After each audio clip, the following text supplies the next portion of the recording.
Está formada a partir de agora a Rede da Informação para todo o Brasil. No ar, Tele Brasil Notícias. Estamos iniciando o nosso informativo semanal, o Jornal Tele Brasil Notícias desta semana, com as notícias na medida certa dos acontecimentos de semanas anteriores e também desta semana. Queremos agradecer aí a sua audiência em qualquer parte do Brasil e no mundo. E lembrando que você pode acompanhar as informações no YouTube ou mesmo no Facebook, Jornal Tele Brasil Notícias. Você que prefere acompanhar as informações impressas, nós temos também o Facebook, onde você tem a Hora da Notícia, Rádio e TV, com informações diárias aí para você. Sendo assim, vamos chamar então as nossas principais manchetes de hoje. Presidente Lula confirma que vai aumentar o limite de isenção do imposto de renda.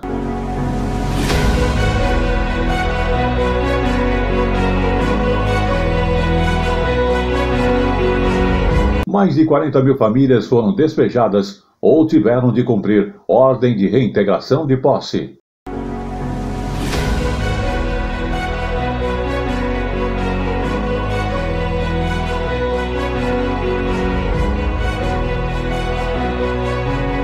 Festas populares no Brasil vão receber mais incentivos através da Lei de Incentivo à Cultura.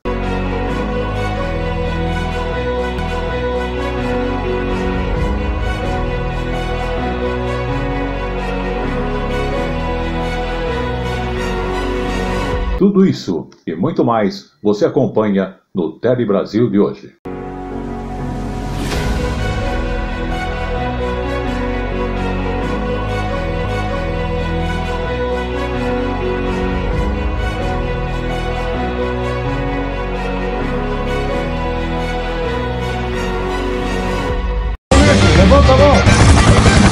Diariamente, o Brasil e o mundo contra o crime. No Polícia em Ação. Confira. Este jornal tem o apoio de Paulo Silva Som. Áudio, vídeo, internet, redação e produção. Consulte-nos pelo 11 94564 4237. Qualidade e garantia de bons serviços.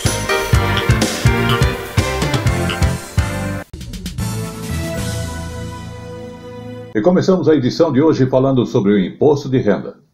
Em entrevista à CNN Brasil, o presidente Luiz Inácio Lula da Silva disse que vai aumentar o limite de isenção. Ainda falou do salário mínimo, que será reajustado para R$ 1.320, isso tudo no mês de maio. Nós vamos acertar com o movimento sindical, está combinado com o Ministério do Trabalho, está combinado com o ministro Haddad, que a gente vai, em maio, reajustar para 320 e estabelecer uma nova regra de salário mínimo, que a gente já tinha no meu primeiro mandato. Ou seja, o salário mínimo ele terá, além da reposição inflacionária, ele terá o crescimento do PIB. Porque é a forma mais justa de você distribuir o crescimento da economia. Nós vamos começar a isentar a partir de R$ 2.640. É exatamente o mínimo novo. E depois nós vamos gradativamente até chegar aos 5 mil de isenção. Vamos falar de despejos e reintegração de posse, porque desde o início da pandemia, 40 mil famílias foram despejadas ou tiveram que cumprir ordem de reintegração de posse aqui no Brasil. A maioria delas é aqui do estado de São Paulo, onde 7 mil famílias foram despejadas e mais de 65 mil foram ameaçadas de despejo. O estado do Rio de Janeiro e também do Amazonas constam dentro da relação. Essas informações são do Mapeamento Nacional de Conflitos de Terra e Moradia, organizado pela Companhia de Despejo Zelo. Saúde. Vamos falar agora dos períodos de muitas chuvas. Época de verão aqui no Brasil é época de cuidados para se evitar justamente a proliferação do mosquito Aedes aegypti, que causa aí a dengue e tem necessidade de reforço. Em 2022, a doença ela causou aí a morte de 900 pessoas em todo o país. Dá licença, amigo. O agente da vigilância ambiental chega na casa do seu Tomás, pede licença e começa o trabalho. Vasculhar todo o quintal à procura de criadouros do mosquito da dengue. Quando tiver lavas, a coisa mais fácil do mundo acabar com elas é fazer isso aqui, ó. Em 2 minutos ela morre, porque fora da água ela não é nada. Eu estou fazendo uma obra aí, agora parei, por falta de condições financeiras, mas eu vou fazer uma limpeza aqui que está brabo. O último boletim epidemiológico de 2022 do Ministério da Saúde apontou que ocorreram mais de 1.400.000 casos de dengue em todo o país. A região Centro-Oeste apresentou maior incidência da doença, seguida pelas regiões Sul, Sudeste, Nordeste e Norte. A dengue é uma doença viral transmitida pelo mosquito Aedes aegypti e se espalha rapidamente. E é durante o período chuvoso que a atenção deve ser redobrada na higiene ambiental.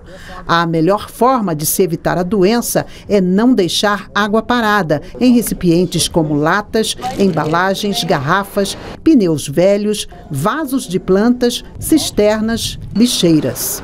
Os moradores também têm que estar olhando as calhas, se as calhas realmente nesse período chuvoso está tendo caimento d'água normal ou se está acumulando.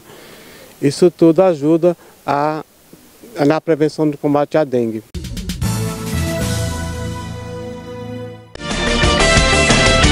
A informação na medida certa que você gosta. Um telejornalismo dinâmico, nacional e regional. Jornal Tele Brasil Notícias. A informação na medida certa que você gosta.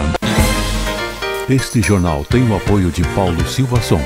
Áudio, vídeo, internet, redação e produção. Consulte-nos pelo 11 94564 4237. Qualidade e garantia de bons serviços.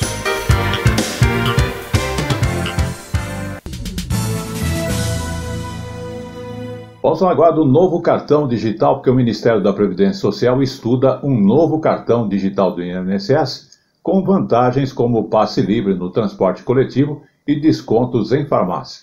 O anúncio foi feito pelo ministro Carlos Lupe, que também avalia uma forma de encerrar as filas na espera por perícias, que é uma coisa que acontece muito aqui no Brasil. A ação começa focada na região Nordeste, onde há maior escassez de médicos peritos. Uma das opções seria pagar bônus a quem atendesse em várias regiões. A meta do Ministério é zerar a fila até dezembro. O Ministério da Previdência também pretende lançar, em março, um novo cartão do INSS. Uma parceria entre o Banco do Brasil e Caixa permitirá a criação de um documento digital válido em todo o país. Ele vai unificar vários benefícios, como pagamentos previdenciários, passe para o transporte público e desconto em farmácias. Por exemplo, estacionamento e shopping, tem um lugar deficiente, com aquele cartãozinho não precisa ter em cada estado um cartão diferente. Entrada de cinema, ônibus, metrô, quero conseguir desconto em passagem de avião. O Banco do Brasil já vai me outorgar, e a Caixa também, com umas farmácias conveniadas, desconto no medicamento. E aí vamos ampliar todos os tipos de vantagens que pode dar ele. O cartão do beneficiário vai ser uma espécie de milhagem para beneficiar o beneficiário da Previdência. Vamos agora falar também sobre as taxas adicionais sobre produtos que são produtos importados. Após o encontro da Comissão Sino-Brasileira de Cooperação, a COSBAN, o vice-presidente da República, Geraldo Alckmin, informou que os Estados Unidos vão deixar de cobrar aquela taxa adicional sobre as importações de chapa de aço de carbono do Brasil. Também o fim da emissão do papel para exportação de carne, frango para a União Europeia e também para o Reino Unido. Nós estamos no Ministério da Indústria e Comércio fazendo um programa de desburocratização. Tudo que puder ganhar tempo, tirar papel e reduzir despesa, facilitar a vida do empreendedor e desburocratizar. Vamos agora falar da novidade no Tesouro Nacional. Exatamente. O Tesouro Nacional está lançando um título para quem pretende economizar para a aposentadoria. é o Tesouro Renda Mais, que tem ganhos acima da própria inflação. Vamos observar. O Tesouro Renda Mais foi criado para quem pretende poupar para a aposentadoria. Com ele, você investe todo mês um valor de pelo menos R$30.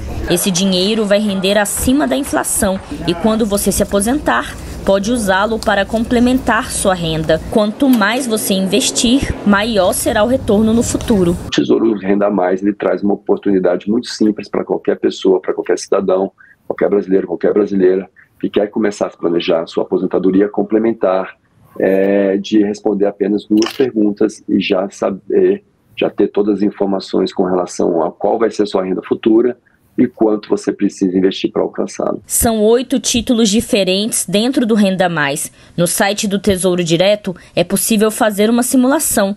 Você indica quanto e quando você quer receber. No Tesouro Renda Mais 2045, por exemplo, utilizando uma taxa real de 5% ao ano para a simulação, você precisaria investir cerca de R$200 por mês em 22 anos para receber R$1.000 mensais ao longo de 20 anos. Mas atenção! O Tesouro Renda Mais não substitui a contribuição ao INSS. O Tesouro Renda Mais ele veio como uma forma complementar. Uma vez que você já tem a sua aposentadoria no INSS e você quer planejar um complemento de renda para manter o seu poder de compra depois da aposentadoria, esse produto vem como uma opção muito atrativa. Saúde. Vamos falar também de saúde. O Ministério da Saúde divulgou o cronograma de vacinação deste ano, incluindo a imunizante bivalente contra a Covid-19. Observe bem essas informações. As doses contra a Covid-19 já foram incluídas na caderneta anual que oferece proteção de mais de 20 doenças, entre elas o sarampo, a cachumba e a rubéola. Nos últimos anos, houve queda na cobertura vacinal do país e uma das prioridades do Ministério da Saúde é reconquistar a confiança da população para evitar novas epidemias e a volta das doenças erradicadas, como a poliomielite. O cronograma das campanhas foi fechado com o apoio de estados e municípios. A primeira ação será no dia 27 de fevereiro, com a aplicação da vacina bivalente contra a Covid-19, com prioridade para casos com maior risco de desenvolver formas graves da doença. São os idosos acima de 60 anos e pessoas com deficiência. Já no mês de abril, está prevista a campanha contra o vírus influenza, que este ano será intensificada. A vacina da gripe sempre acontece antes da chegada do inverno, quando aumentam os casos de doenças respiratórias. Nessa etapa, também vai ocorrer a multivacinação de poliomielite e sarampo nas escolas. A maioria das vacinas são aplicadas nos postos de saúde o ano todo, mesmo fora das campanhas nacionais.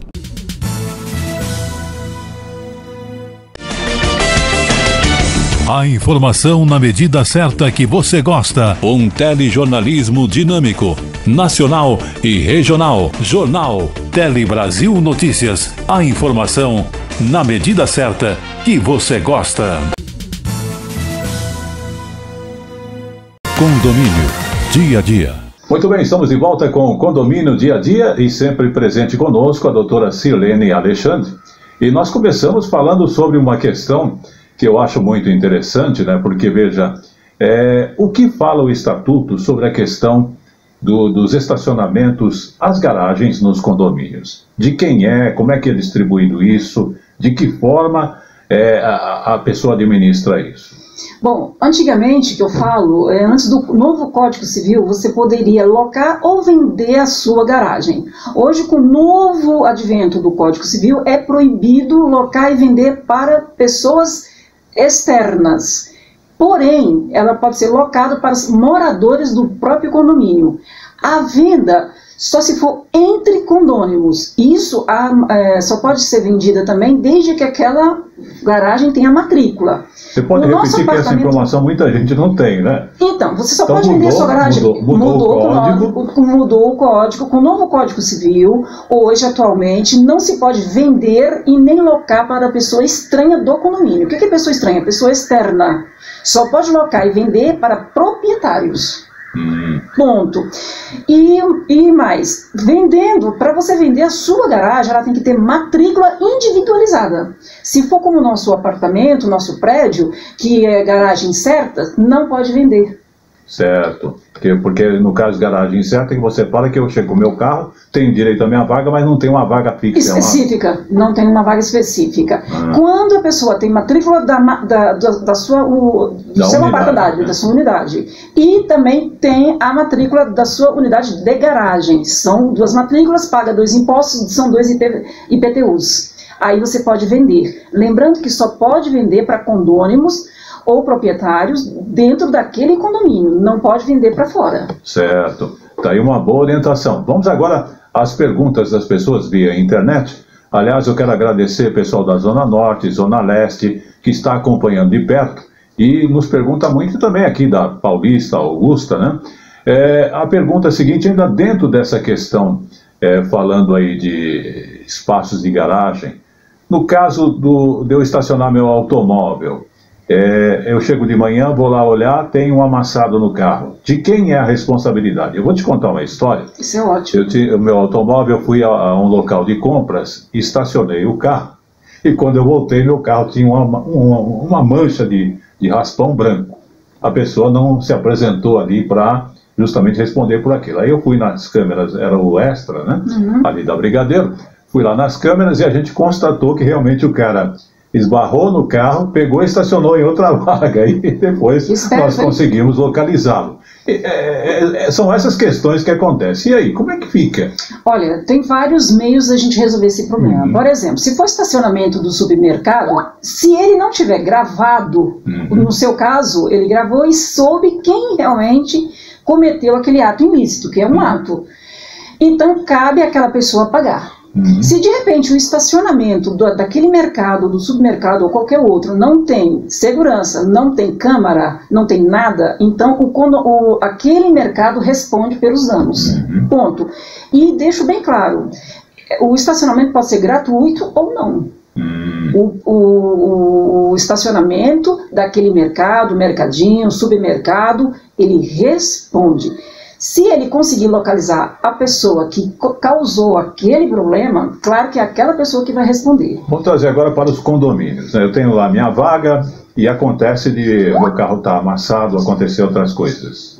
Bom, no caso dos condomínios, é aquilo que eu te falo, temos que olhar a garagem se ela é individualizada ou não.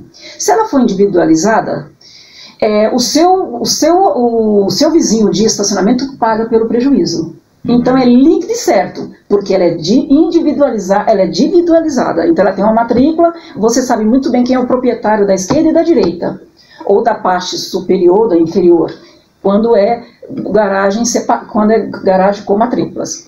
Quando é garagem, que é meu caso do meu condomínio, eu estaciono onde eu quero, aí cabe 2 coisas. O condomínio tem que ter câmara. Se o condomínio não tiver câmera, vai verificar com os porteiros, ou o zelador, ou alguém que saiba. Se alguém souber, muito que bem. Se não souber, não identificou quem foi que amassou, o que cabe? O condomínio ele tem um seguro material e um seguro por danos. Deve-se falar com o síndico vai acionar o seguro do prédio, todos os prédios são obrigados a ter esse seguro por danos materiais, tá?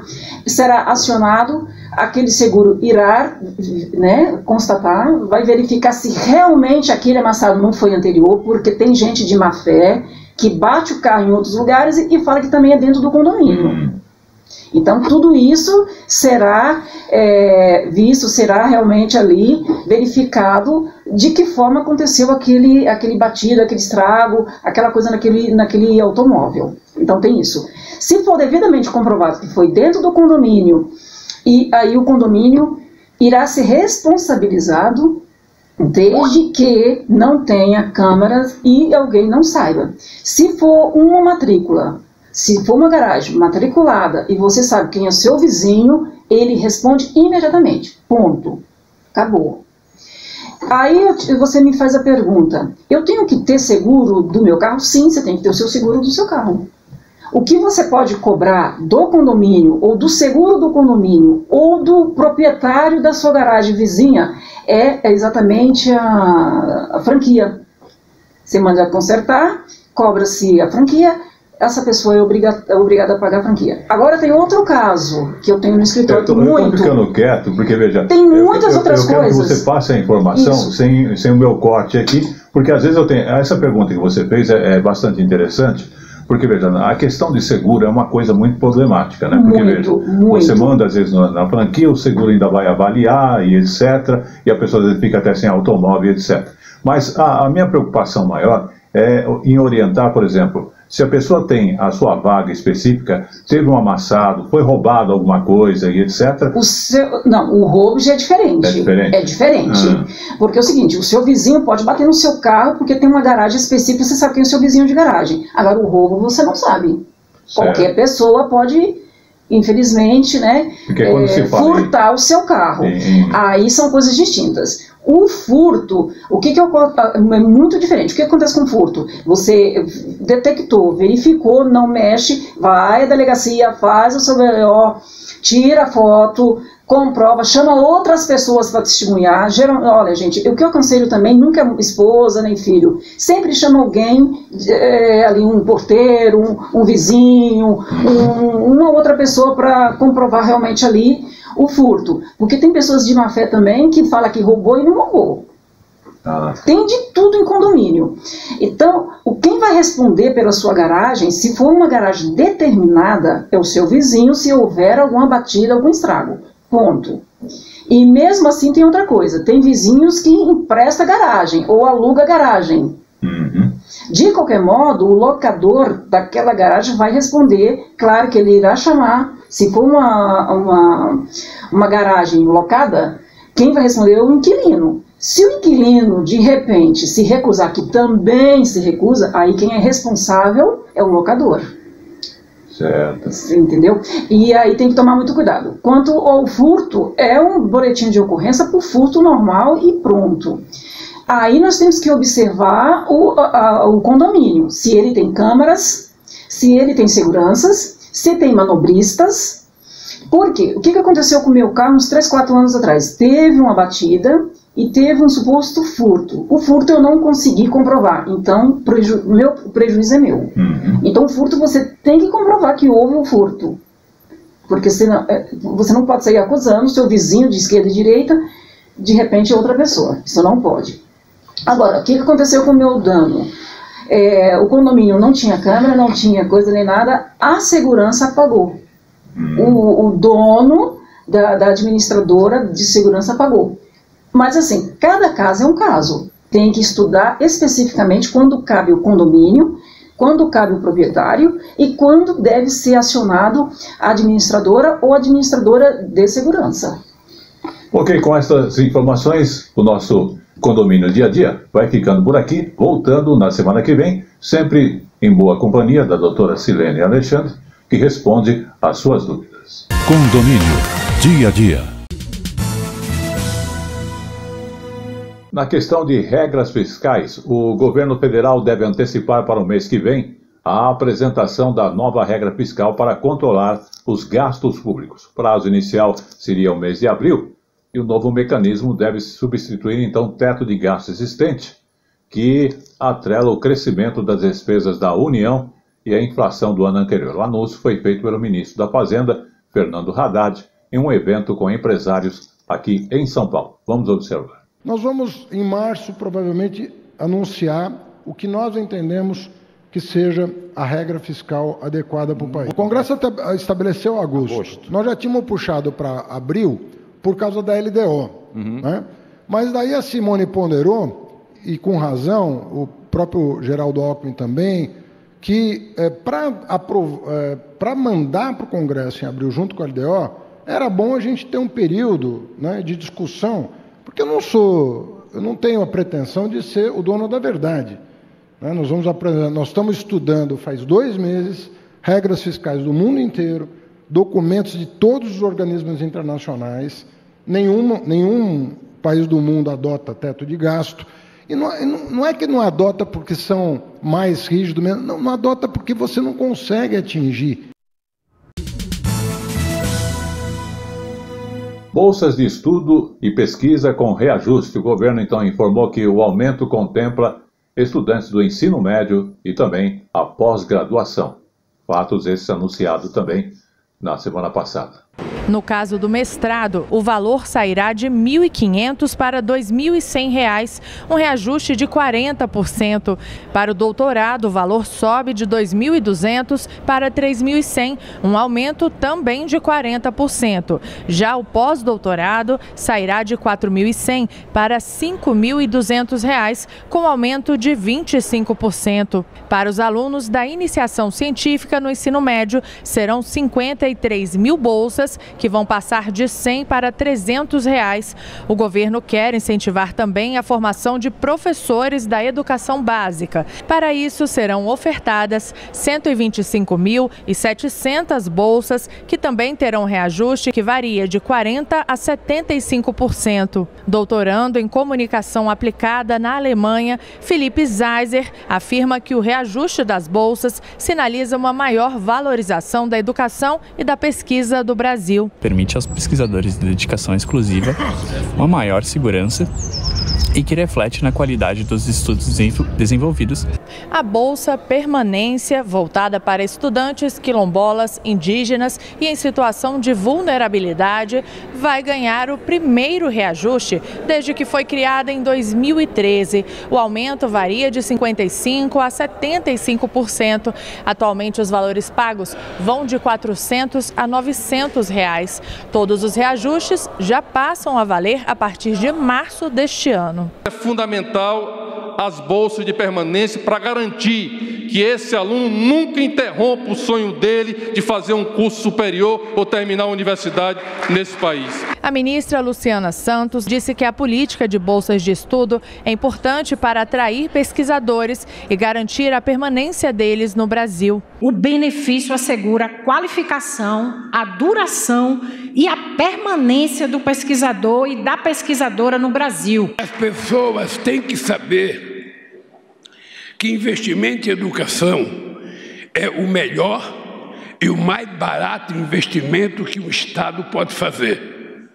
Porque esse país não quer a vida inteira ser exportador de minério de ferro ou exportador de commodities, soja e milho. Esse país quer ser exportador de conhecimento. E chegou agora no Tele Brasil Notícias, o nosso Momento Jurídico. O Momento Jurídico de hoje fala da guarda compartilhada de crianças, que não impede que ela mude para o exterior, é o que definiu a terceira turma. Acompanhe esta informação. Guarda compartilhada não impede mudança da criança para o exterior, define terceira turma do Superior Tribunal de Justiça. Os últimos momentos no Brasil ficaram registrados nas fotos e na memória do pai. Diego se despediu no ano passado da filha de 13 anos, que foi morar com a mãe na Escócia. A decisão foi tomada em acordo com a ex-esposa, com quem tem a guarda compartilhada da filha. Quando surgiu a proposta de levar a Júlia, eu aceitei de pronto e falei, vai ser bom para as duas e para mim também saber que a Júlia está num país muito bom e tendo uma boa educação e tudo mais. Não tem por que ser contra. Aí eu concordei. Apesar da distância, o dia a dia da filha é acompanhado com a ajuda da tecnologia, por ligações de vídeo. O desenvolvimento da menina no país e as visitas futuras ao Brasil e dele à Escócia fazem parte do acordo da guarda compartilhada. A gente conversa pelo WhatsApp, pelo Instagram, então não tem mais desculpa para se tornar ausente ou estar distante. Não tem como estar distante hoje. Ela está longe, eu não posso dar um abraço e etc. Mas assim, eu sei que ela está num ambiente que vai ser muito melhor para ela. E com as redes sociais a gente conversa o tempo todo e eu vou estar acompanhando a educação dela, a evolução dela no aprendizado da língua diferente.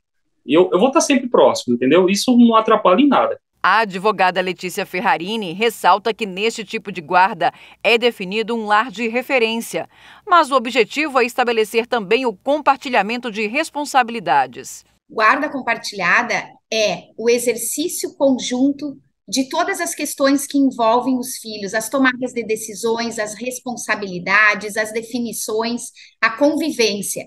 Quando se fala em guarda compartilhada, o caso concreto é que vai definir exatamente de que forma, sempre visando o que é melhor para a criança, para o adolescente, num determinado contexto familiar, nessa nova estrutura que se forma quando pai e mãe não mais convivem sob o mesmo teto. Então, justamente, o que se define na guarda compartilhada é uma rotina de convivência em que se mantém estreita a relação parental, pai e mãe, é manter a conexão dos filhos com ambos os genitores, mesmo que o casamento não exista mais. Em um caso semelhante julgado pelo STJ, a terceira turma entendeu que na guarda compartilhada não se exige a custódia física conjunta da criança. E por isso é possível que esse regime seja fixado mesmo quando os pais morem em países diferentes. Além disso, essa flexibilidade não afasta a possibilidade de convivência da criança com os dois genitores e a divisão de responsabilidades. Com esse entendimento, a terceira turma reestabeleceu a sentença em primeira instância, que autorizou a mudança de uma criança para a Holanda juntamente com a mãe. É que, em segunda instância, o tribunal manteve a guarda compartilhada e determinou que a convivência presencial com o pai fosse quinzenal, o que impediria a menor de ir morar na Holanda. A relatora do recurso especial da mãe no STJ, a ministra Nancy Andrighi, lembrou que a guarda compartilhada não se confunde com o regime de guarda alternada.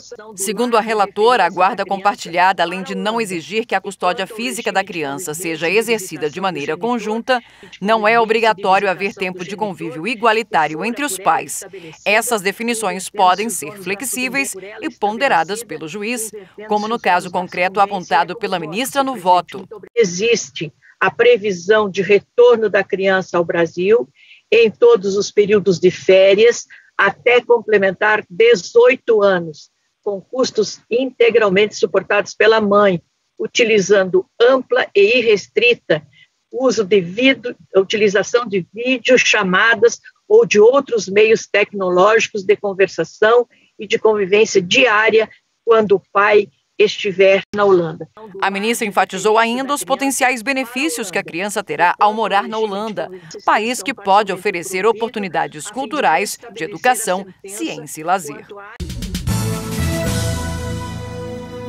Vamos falar de festas populares e o incentivo que elas vão receber. Então, com a recriação do Ministério da Cultura, as festas populares devem receber ainda muito mais incentivo. O anúncio foi feito no domingo, dia 19 agora de fevereiro, pela ministra Margarete Menezes.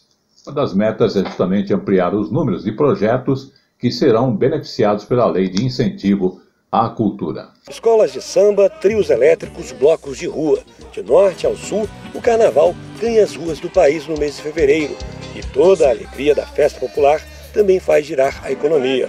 De acordo com a Confederação Nacional do Comércio, o carnaval desse ano deve movimentar cerca de 8 bilhões de reais.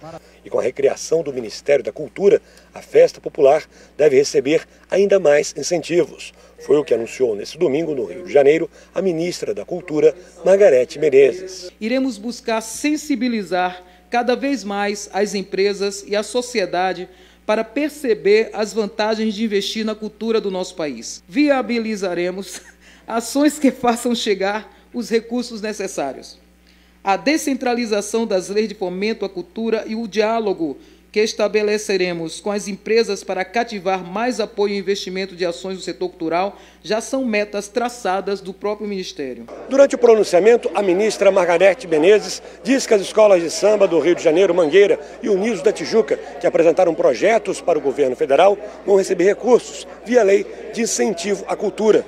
No próximo ano, o objetivo é ampliar esse apoio para todos os estados do país. Nós queremos agradecer ao Ministério da Cultura, que se disponibilizou o tempo todo e nos ajudar a poder possibilitar que essas parcerias via Lei Rouanet pudessem ser concretizadas, que é um recurso extremamente importante para que conseguimos colocar um carnaval mais grandioso ainda na Marquês de Sapucaí. Para o presidente da Embratur, Marcelo Freixo, os investimentos na cultura ajudam a incentivar o turismo. No carnaval ganha o dono do hotel, ganha o motorista de táxi, ganha o dono do restaurante, ganha o cara que vende o churrasquinho ali do lado do sambódromo, e ganha todo mundo, e ganha o povo que vai para a rua construir o país que a gente quer para os nossos filhos e para os nossos netos. A Embratur será parceira da cultura brasileira. A Embratur tem, na cultura, um dos grandes instrumentos de promoção do Brasil. E também vamos falar agora do Carnaval, que está entrando para a história. 7 fantasias usadas no desfile campeão da Grande Rio, no ano passado, viram acervo no Museu Nacional. Vamos acompanhar com mais detalhes essas informações. Fantasias e adereços que seriam reciclados ou mesmo iriam para o lixo, agora vão ter um fim nobre. As peças foram doadas pela Grande Rio, campeã do Carnaval passado, para o Museu Nacional. O material deve fazer parte do acervo permanente da instituição e poderá ser conhecido pelo público. A ideia partiu de pesquisadores do próprio museu, ligado à Universidade Federal do Rio de Janeiro. É muito importante a gente mostrar a cultura brasileira, né?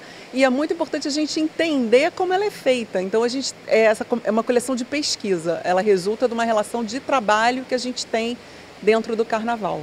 Estas fantasias e adereços que contam a história de maracatus, frevos, afoxés, grupos de bate-bolas e escolas de samba ficarão guardadas a partir de agora em boas mãos, garantindo que sejam conhecidas pelas futuras gerações. É uma troca de instituições, de academias, que é muito rica para a gente pensar as dimensões da cultura popular, as potências tantas das escolas de samba, ainda mais com um conjunto de fantasias que expressam um enredo e um desfile campeões, que tratam de religiosidade, que tratam de uma divindade como Exu. Futuramente, o Museu Nacional vai expor tudo isso, garantindo que o trabalho seja conhecido de perto por estudantes do assunto e fãs do Carnaval. E como eu falo sempre, tudo que é bom dura pouco. O Tele Brasil Notícias agradece a sua audiência e está chegando ao seu final. Antes de encerrarmos, vamos falar de um local que encanta pela beleza natural que oferece e também ajuda ao abastecimento hídrico do Distrito Federal. É a região justamente da Serrinha do Paranoá. O local tem mais de 100 nascentes diferentes e mesmo com tanta importância, vem sofrendo com o crescimento populacional e com a especulação imobiliária. Vamos ver nessa reportagem da Cleide Lopes. A riqueza do Cerrado já é conhecida por quem mora aqui, mas o bioma esconde verdadeiros oásis com nascentes de águas cristalinas. Esse engenheiro pedala cerca de 15 quilômetros por semana para aproveitar esse visual exuberante. Aqui é um espaço que contém muita vida, né? Uma vida muito abundante aqui de pássaros, né? Animais do Cerrado. Répteis, né? Assim, a gente passou aqui e viu um arara agora há pouco, então é um lugar de bastante vida, né? Um dos patrimônios ambientais do Cerrado é a Serrinha do Paranoá, que fica entre os bairros do Vajão e Paranoá, na região administrativa do Lago Norte. A região, que é composta pelas subbacias do Lago Paranoá e Ribeirão do Torto, abriga 13 núcleos rurais, um patrimônio inestimável para Brasília, com reconhecimento internacional.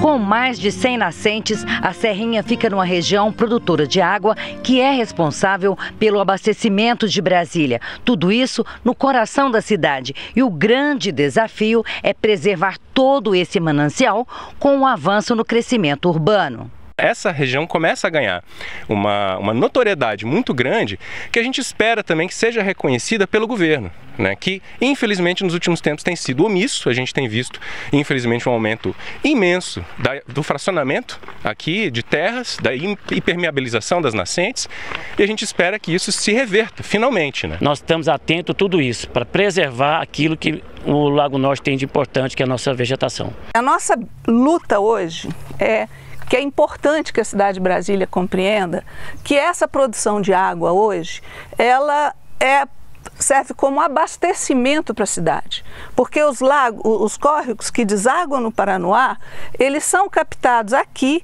Tem uma captação da CAESB que foi feita em 2017, no meio da crise hídrica, para suprir aquela época do racionamento. Então é essa água que hoje abastece grande parte do Lago Norte, do Paranoá, do Itapuã e até da Asa Norte. Além de todo esse potencial aquífero, a região tem vocação para o desenvolvimento e turismo sustentáveis. Para garantir o uso consciente dos recursos naturais, em 2016, as 4 trilhas ganharam sinalização. Com a sinalização das trilhas, as pessoas passam a frequentar mais o local, porque você tem como você se nortear por essa sinalização. E a gente tem um benefício, as pessoas que frequentam essa região, pedalam, caminham, também ajudam a preservar. A gente vem com a equipe aí, ninguém deixa lixo, a gente vem inclusive pedalando de casa, ter a consciência de manter tudo limpo aqui também.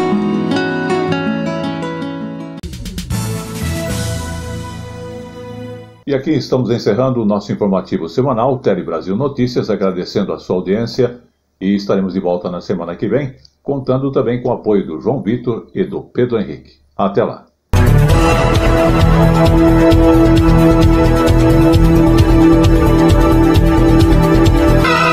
Tele Brasil Notícias.